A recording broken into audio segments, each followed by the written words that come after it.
So I'm going to read The Emperor's New Clothes. Okay, so many years ago, there lived an emperor who was so fond of new clothes that he spent all of his money on them. He did not care about his soldiers. He did not care about going to the theater. He liked only going out walking so he could show off his new clothes. He had an outfit for every hour in the day.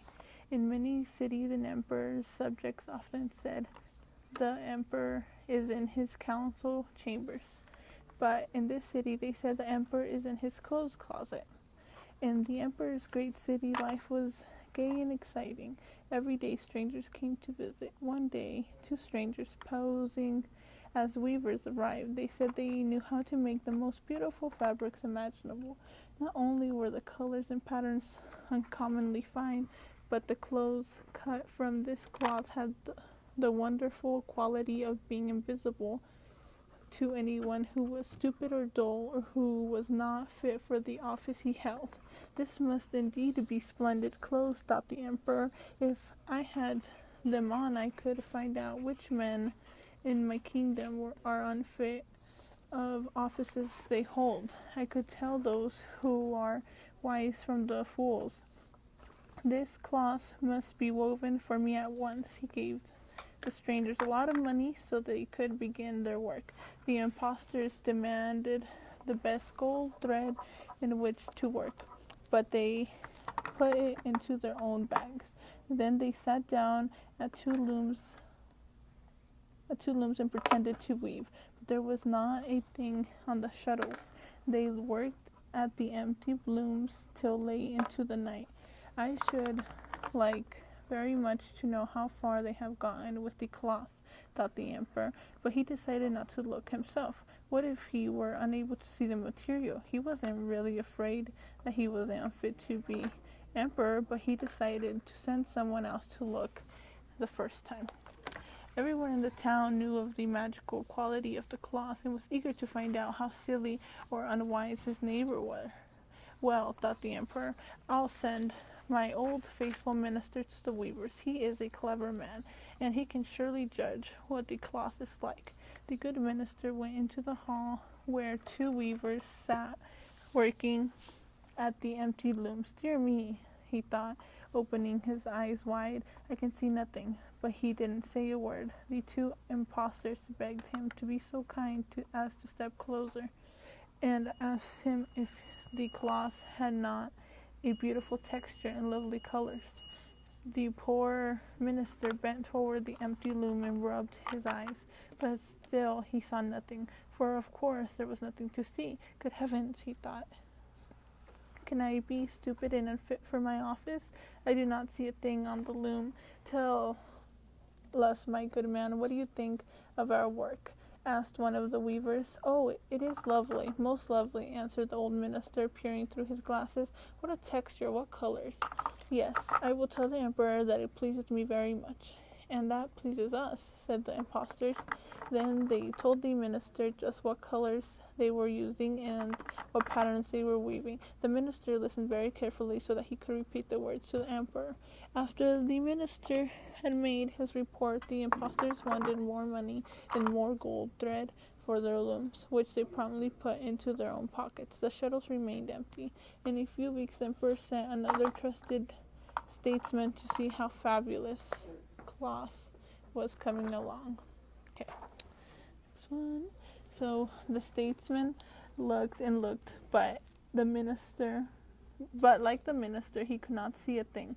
Now the statesman knew he was not stupid, so he said to himself, it must be that I am not fit for my office, but no one must be allowed to know it. This is very odd, however. And so he praised the cloth which he did not see, and told the impostors he was delighted with the beautiful colors and splendid textures. Yes, it is quite handsome, he reported back to the emperor.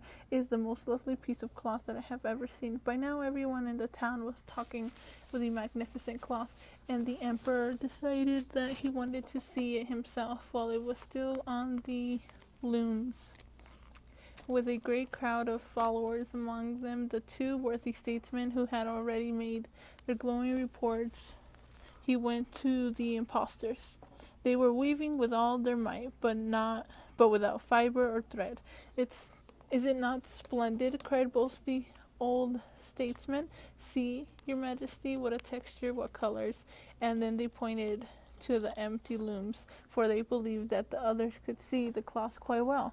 What is it? Thought the emperor. I can see nothing. This is indeed horrible. Am I stupid? Am I not fit to be emperor? That would certainly be dreadful. But he said to the two weavers, it is indeed the most beautiful cloth. It has my most gracious approval. Then he nodded pleasantly and examined the empty looms, for he could not think of nothing further to say. His whole court looked and looked as they no more than the others, but they, like the emperor, said, "Oh, it is beautiful," and they advised him to wear these magnificent new clothes for the first time at a procession that was soon to take place during a great celebration. Throughout the night, the two weavers busily prepared the emperor's new clothes for the procession. They pretended that they were taking the cloth from the loom, cutting it with huge scissors in the air and sewing it in the threadless needles. At last, they said, now the emperor's new clothes are finished. The emperor went to the weavers with his distinguished knights, and each impostor raised his arm as if he were holding something up, and he said, see, here are the breeches, here's the coat, here's the cloak, and this, they announced grandly, is the most splendid train we've ever made. The cloth is so delicate and comfortable that one might imagine one has nothing on at all, but that is the beauty of it. Will your majesty graciously take off his clothes? Said the impostors. Then we will put on the new clothes here in front of the mirror. The emperor took off all his clothes. The impostors stood before him and pretended to put on each new article of clothing. They pretended to button buttons and tie sashes and fasten buckles. How beautifully the clothes fit! How they suit you! Exclaimed everybody. What a texture! What colors! They are gorgeous robes. The master of ceremonies for the festivities announced, they are waiting outside with the canopy that is to be carried over you. I am ready, said the emperor, and he turned again to the mirror to see if his finery was on all right. Two chamberlains were to carry the emperor's train. As he stepped out to the canopy, they put their hands near the floor as if they were picking it up, and then they lifted their hands high in the air as if they were holding something. They did not want anyone to think they could not see nothing. So the emperor went along in the procession, and all the people in the streets and at the windows said, how perfect are the emperor's new clothes.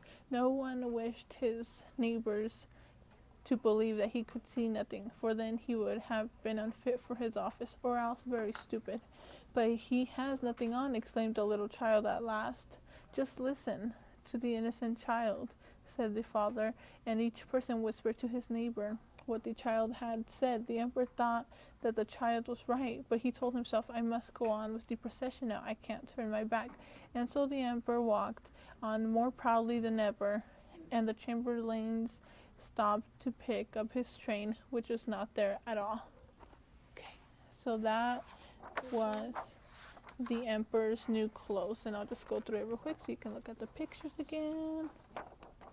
Okay. I did characters because